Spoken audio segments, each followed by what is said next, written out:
Hello, everyone. Thank you all so much for joining us this afternoon, this evening.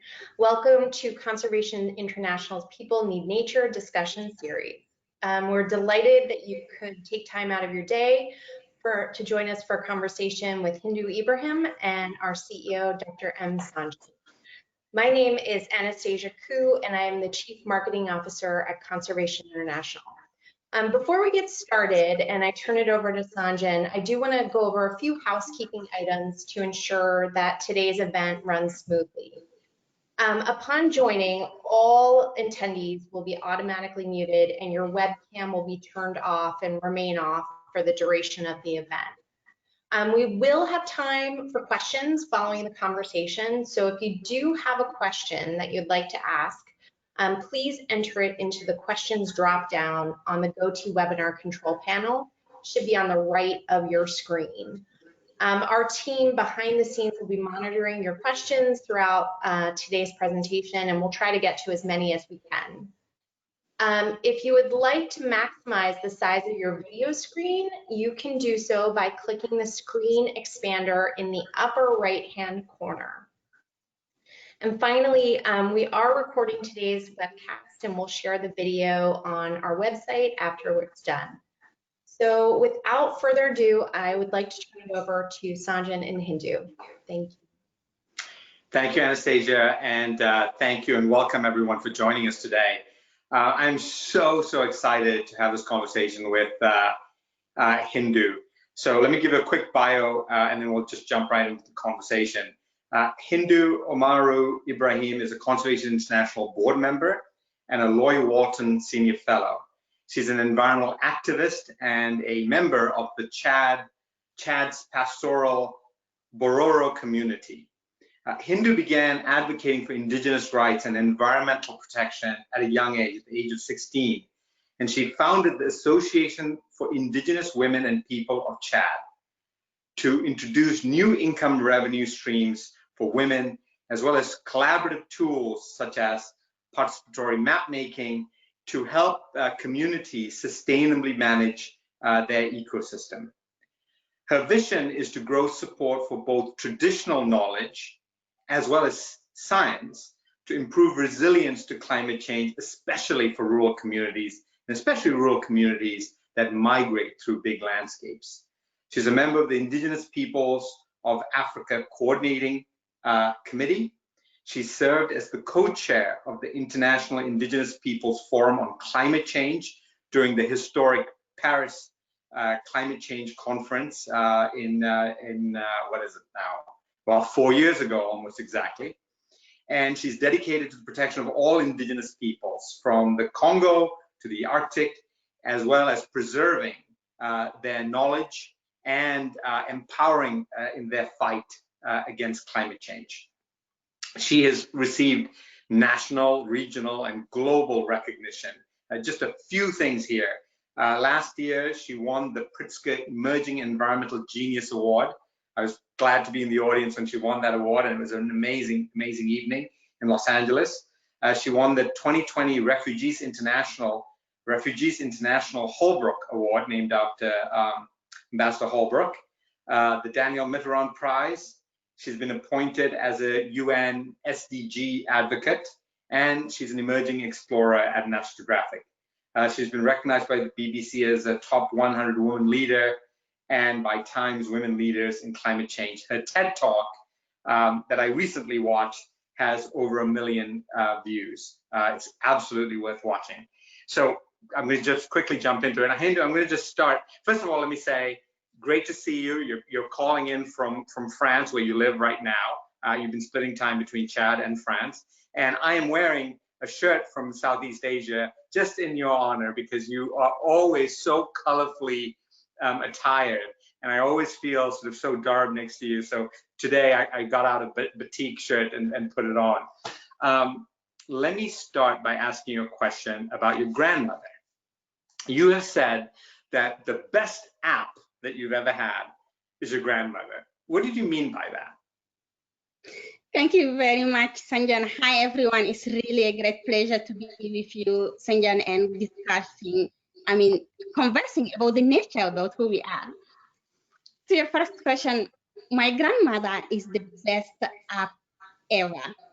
Why I say that, you can have a cell phone when you wake up, maybe to watch if it is raining to have your umbrella, if it is cold to have your coat, or sunny you have your sunglasses.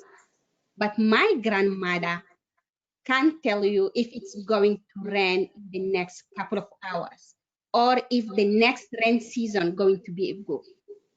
And her apps is watching the birds migration, the cloud formation. She can just watch the small ant, and she can tell you that pack your stuff because it's going to rain. So she's the best app ever who can give you the weather focus and who can tell you where you have to migrate to get water, to get pastures. So she can be more than the app who can tell you maybe it's going to rain, and surprise, it's not raining at all. So have you, so that's a fantastic story, and it resonates very much with me. Have you felt that the precision with which your grandmother and other leaders like her in the community are able to predict the weather, that has changed in more recent times? The precision has become less because of things like climate change? So the most important things in the indigenous people's knowledge, and especially in my community, when the weather change, evaluating our knowledge also are evaluating. Why? Because our knowledge are based on the nature observation, on the behavior of the animals, of the growing up of the plant, of the position and cloud on the sky, on the season that is coming. So when this season now changing, the rain season become much heavier, the drought much hot and longer. So it's impacting the environment, impacting the plant and the flowers, how they're growing up, and impacting the behavior of the animals. And at the same time, our knowledge are getting adapted to those observations. I give you an example. So when we move as a nomadic community from one place to another one, following the rhythm of the season. So when our cattle, during the dry season, they lie down, they have them head down facing the south. So let me, hold on. So when the cattle lie down in the dry season, they put their heads towards the south? Yes, when they put their heading south, and they have them airing up. So then the nose is start just like smiling and moving. We know exactly that the rain season is coming. They do not head north, they head south. And you can do everything you want. They cannot lie down completely because they have the head facing the south, smiling this nose. So we know exactly in this time we have to move. So this is not changing. Even the rain season changed from May. It's not raining. It rained maybe in June. So the cattle do not change their position on May. They wait until June before to start these signs. So it is not only the cattle, it is also the birds' migrations that we know exactly in which time they migrate. If they become 1 week late or 1 week earlier, that's for us announcing also the season that's coming or not. And those kind of knowledge, the application cannot say. It's only the people who are living there. So even the climate change, our knowledge change. But if it's changed very worstly and radically, that's what we are seeing now, maybe we cannot anymore follow those kind of signs. So that's why it's very important to keep the weather now in order to save those knowledge who are adapting, but who cannot adapt to the very, very extreme.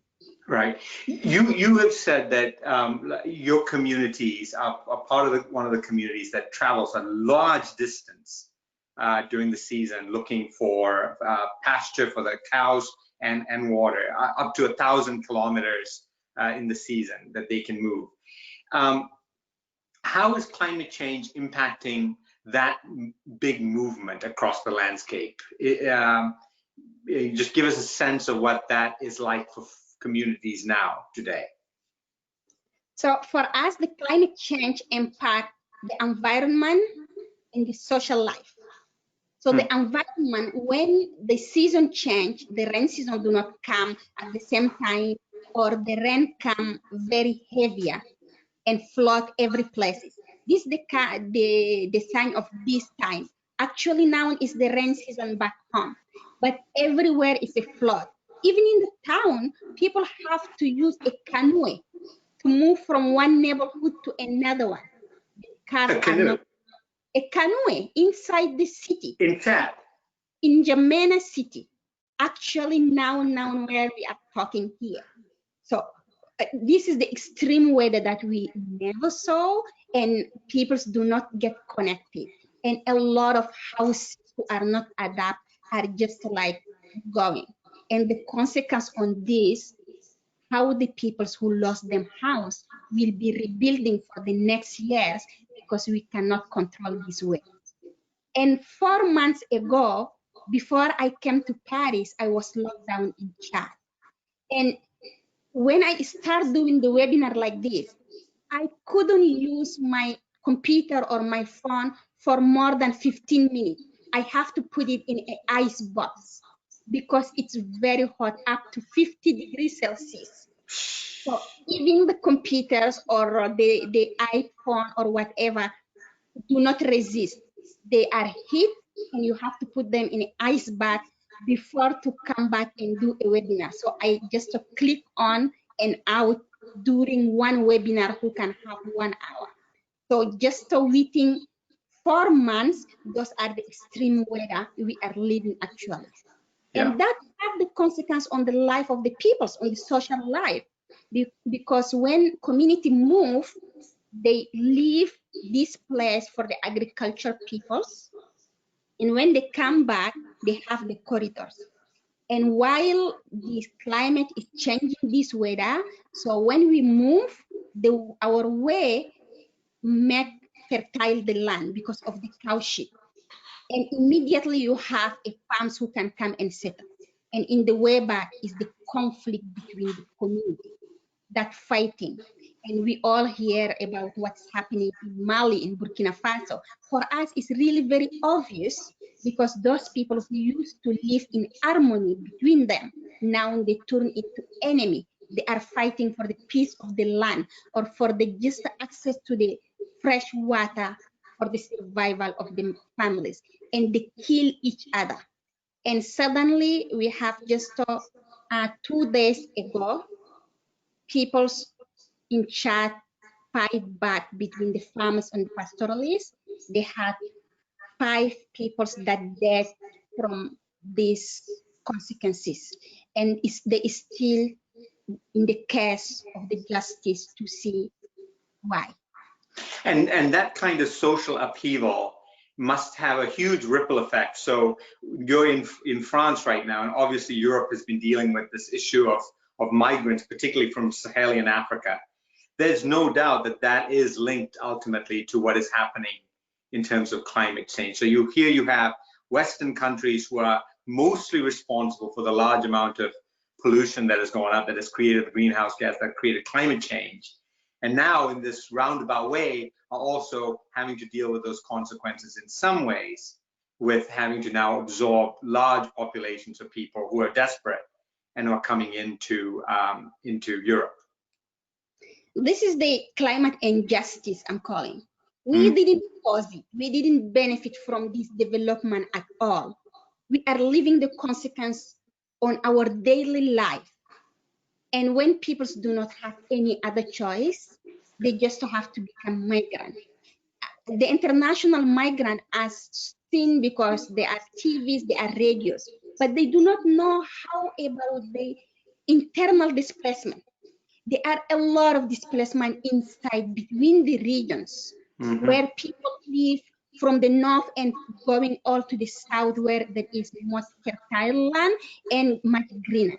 And internal migration between the African countries. And when those peoples do not have any other choice because everyone living to the city wanted to see another alternative, they jump to the sea. They wanted to come to Europe because they are seeing what is happening in the TV, in the radio, that Europe maybe can give them more opportunity, not just for them to survive, but to send back home. And very sad that I'm really very sad to see the response of the European countries, developed countries, to see that as a problem, but they do not see the problem they create themselves. They forgot about the climate change that they create. They forgot about why those people are migrating. Not economic migration, just like because we wanted to have the cash. It is a survival because our land is not fertile anymore. And the reason is more than 80% of the population do not depend from the end of the month salary. They depend from the agriculture, from the fishery, from the pastoralists. And when this climate is impacted, then life is impacted. Yes. So if they jump in the sea, I think there must be disrespect. Yeah. Let me ask you a question that's a little bit uncomfortable, but I think finally people are starting to talk about it and do so in a public sort of way. You know, conservation, which is sort of my background, and Indigenous people's rights and knowledge is sort of your background. You have done an amazing job of being able to straddle both of these, to see Indigenous people's point of view as well as their rights and conservation.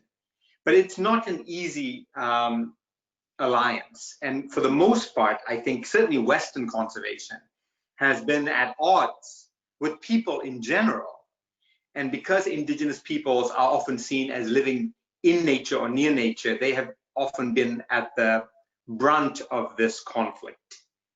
Do you see that changing for the better in the future? Do you feel that there's a movement now to try to understand that these are two sides, in my words, not yours, but in my words, two sides of the same coin? I think hopefully there is a little bit change, and then there is a movement that will go on and on again, because people realize that nature is the baseline of every life. Western or Indigenous, we need all nature. And another thing, people's talking more and more about the nature-based solutions. So as Indigenous peoples, among ourselves, we just like laughing. We say like, oh, now they're waking up. They're understanding what the nature is giving them. They call that nature-based solutions, but for us, it is our way of life. So we always live with this nature giving us the solution of everyone we want. Because from the nature that we get all the medicine we need. The pharmacy molecules that they are constructing, they are getting it from the plant more than 70%. The chemical coming, but just additions. The food, we are getting it from the nature. If we have clean airs, because nature plays his role. We are drinking the water that's coming from the nature. So for Indigenous peoples, we are seeing that conservation, it is not only like let us have a national park and close it up with the world, and no one can get in, and we can get this part to be conserved. For us, it is how the human, as is one of the species of the nature, can play the role with the rest of the species, who can be tree, plant, insect, or whatever, to create and ensure the diversity of the conservation. So what can, because most of the folks who are on this call, I would imagine, are people who have come to the table because of conservation or have an interest in conservation. What can the conservation community do better or can change in order to be better allies with Indigenous peoples? I think the conservation peoples need to understand firstly, when they have any action, it can be project, it can be decision or whatever, to do not see Indigenous peoples as beneficiaries. to see Indigenous peoples as partners to build this solution together, to build those actions together. For example, if you have you are running a big conservation organization and you do have a divisions of Indigenous peoples, who is really not the case of many conservation organizations who talk about Indigenous people, who put Indigenous people in the report, but who just to go act and come back and take the decisions. So what needs to change is how to include Indigenous people into the decision making. When there is a body, so Indigenous peoples might be there to discuss about how we can improve and building it together. This is the best practices of exchange. And there is also need of participating on a programs, because you cannot design the program just to say, okay, we know how we can do the conservation. We design the project and we go take Indigenous people and work with them. But the Indigenous people need to design the project, and to design it, they need to be the staff. I know that you do have the staff as Indigenous peoples who are doing that. And I think the role is how to get the best way of Indigenous people's life inside the Western way of conservation. Because for us, it is cultural, it is identity. So the way that you have to talk to the Indigenous peoples or put it in the document that can be accepted and then implement on the right way, have to be on the understanding of the mind of Indigenous peoples in person. So that need to be implemented in order to make a better conservation. Yeah, those are very good, both practical. One is consider partnership as partners rather than beneficiaries, which is a wonderful distinction, and the other is this idea of participatory design right from the ground floor. Do you find, you're in all these big political forums? I've seen you on stage with Al Gore or with Mark Benioff at the WEF, I'm sometimes waving at you from the audience. But I've seen you operate at a very high level of government and policy making. Do you think that this movement of being more inclusive and participatory with Indigenous peoples and local communities, do you see that happening in those forums as well? Or do you still see yourself as a token? Okay, we need an Indigenous person. Okay, let's get Hindou, or let's get Minnie or someone we know, right? Just do you worry about that, or is it really happening at that level as well? Honestly, I'm worried about it. World is moving on the way that just some of the stuff being a box check. We want to have women, okay, we get women. We want to have Indigenous, we get Indigenous. We want to have young, we get young. And African, you can hit all four. Hindu, we got four with you. I feel all the box. I'm young, I'm woman, I'm African, I'm Indigenous. I'm like, no, you have to stop those kind of things.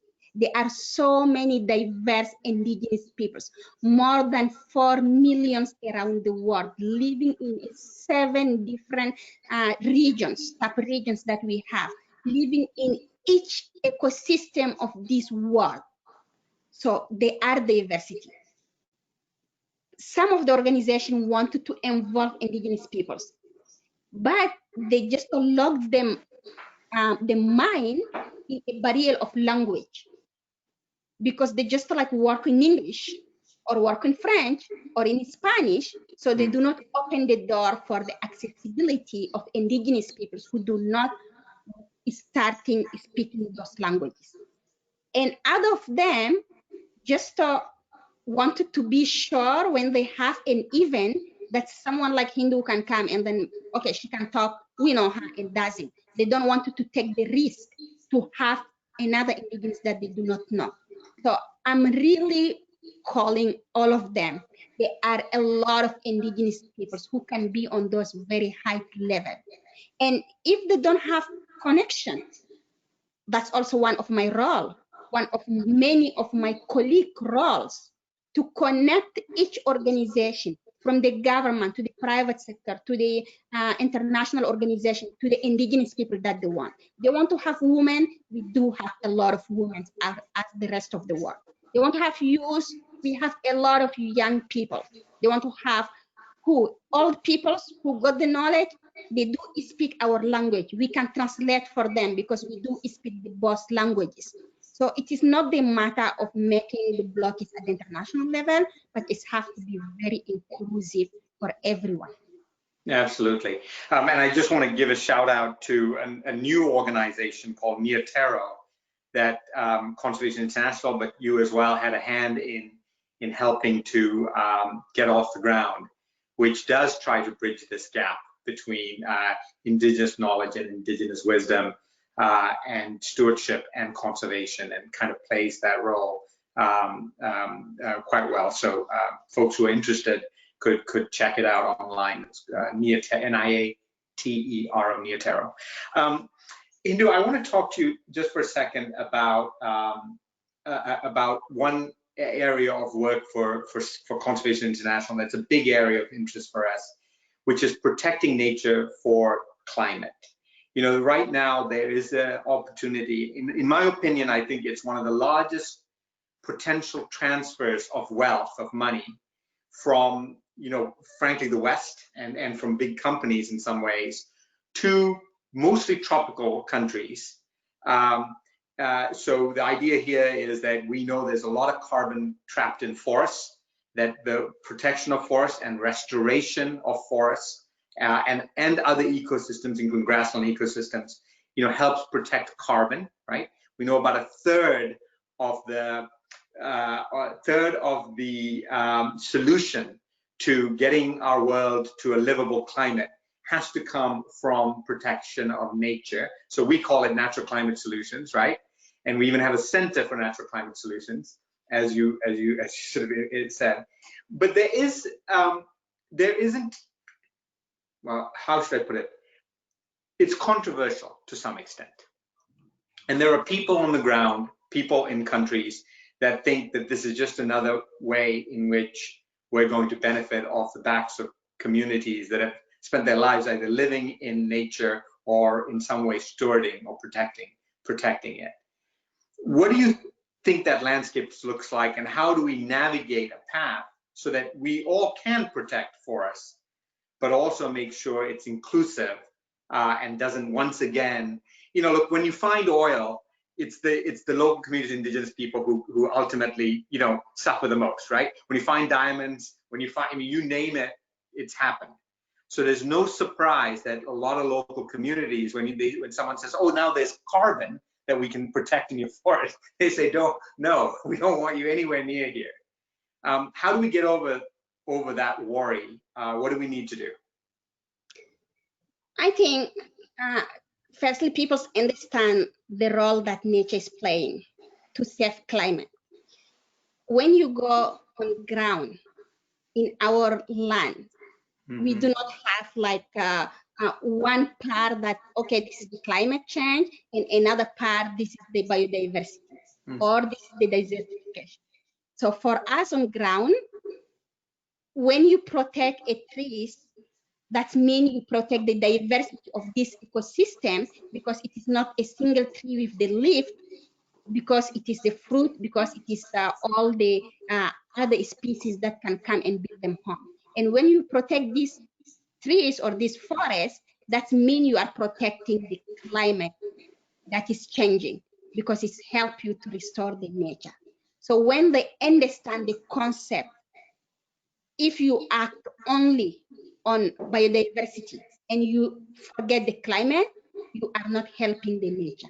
And if you act only on climate, you forget biodiversity, you are not helping the nature. When they understand the concept is all the same on the implementation on the ground, I think this is the first step.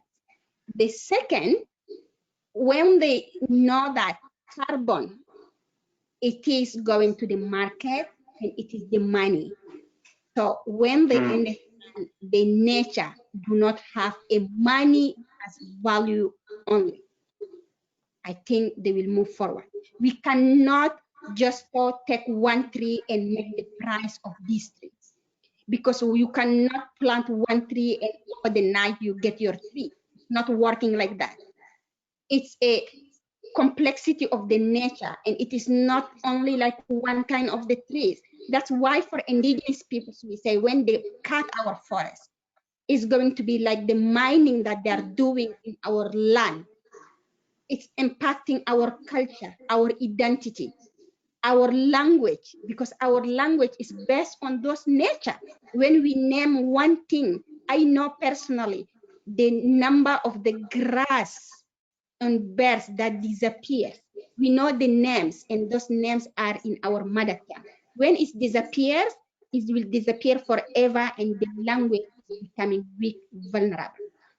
So this is the most important part. There is no money value there.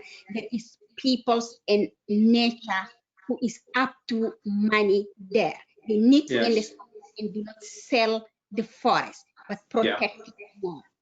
I think one of the most impressive things, I've seen you do a lot of impressive things, but one of the most impressive things I saw you do was at the World Economic Forum, when you, after Mark Benioff and Jane Goodall spoke, you made a very impassioned plea to, and they talked about planting 1 trillion trees, which is a big, grand idea to reforest the planet, to not forget the best stewards of the land, which are indigenous peoples. I know Anastasia is cutting in here because she wants to open it up for questions, but I do have one quick little thing to ask you.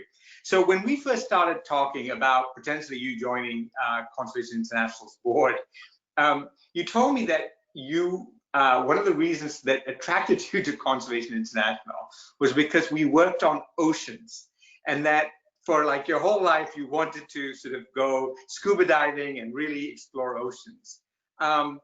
And given that you're from a landlocked country with no ocean nearby, how is that going for you so far? Have you managed to get out the ocean yet, or is it still something in the future? Oh, thank you for these questions. Ocean is my passion. Because I'm coming from a very landlocked. The nearest ocean to Chad, it's more than 1,500 kilometers, the nearest one. So people are culturally also very scared about water. They say when you put your leg in the water, you have the evil who will take you. So that's how we grow up all. And it is the culture of many indigenous communities. But for me, as human, we destroyed the earth as land. We destroyed the 30% that we have. The 70% is the ocean around it. I have to do my best to do not destroy this one. And how I can do it, I just like jump in the water, and I did scuba diving. When I saw the underwater life, I was impressed. I'm like, okay, this is the life I have to go and understand and fight for it. We cannot destroy this life. We did the one in the land. We have no right to destroy the one in the ocean. I love diving. I have my scuba diving certificate, and I love to go with Conservation International because this is one of the things that attract me. Work on the ocean, please do it. This is also the things we can save us all. Great, great. Thank you so much, Hindou. We're going to open it up to some questions. Anastasia, thank you. You want to take it away? Absolutely. I'm so sorry to interrupt, and Hindou will absolutely have to make that happen for you. We do have about 10 minutes left, so we wanted to open this up to questions. Just as a reminder, if you do have a question, you can type it into the GoToWebinar control panel. We are delighted to be joined today by our chairman and founder, Peter Solomon, who's on the phone, and I wanted to unmute you, Peter, so that you could ask your question directly. Peter, are you there? I'm here. Can you hear me? Yes. Great.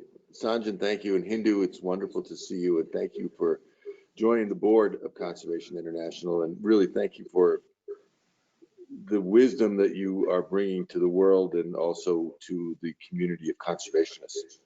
So my question really is kind of a follow-up to what you've been talking about, which is how do you create the collaboration, the trust, and the partnership between people that are environmentalists and are non-Indigenous, and with Indigenous communities whose lives and cultures have been shaped by the world around us, and who have this deep commitment to reciprocity.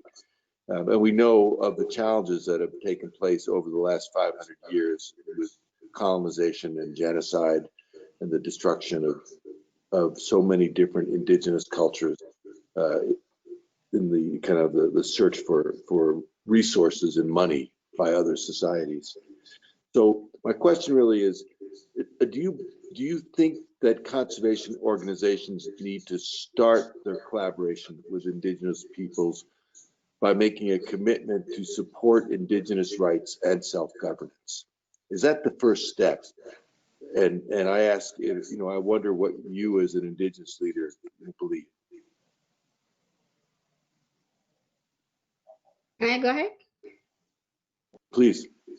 Okay, thank you very much, Peter. It's really great to hear your voice, even I didn't see you. And thank you for the Conservation International Board. I'm really very honored to be there, and I hope together we will do many things. To come back to your questions, you're right. The first things that conservation organization or any other institution must do, it's recognize the rights of indigenous peoples. This is the first step. If you do not recognize the rights, you can say the knowledge are very important, you can say whatever, but you can never have the clear understanding or clear trust to the indigenous peoples. Because this is, you can come from the desert, from the mountain, from the glacier, all indigenous peoples, this one thing we have to get. Our rights are linked to the identity that we have. Our identity depends from the environment where we are living, from the ecosystem where we are living.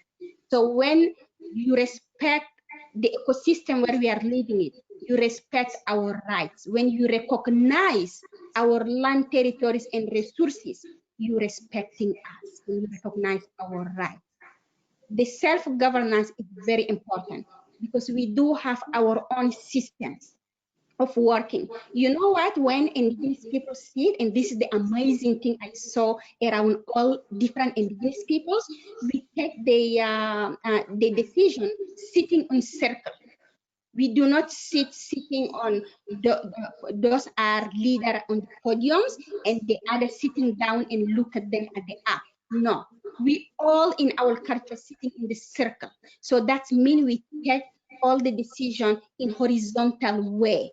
And while the other organization or peoples do not understand that, it is so damaging when you have a pyramid things, escalating leadership, so the work cannot work.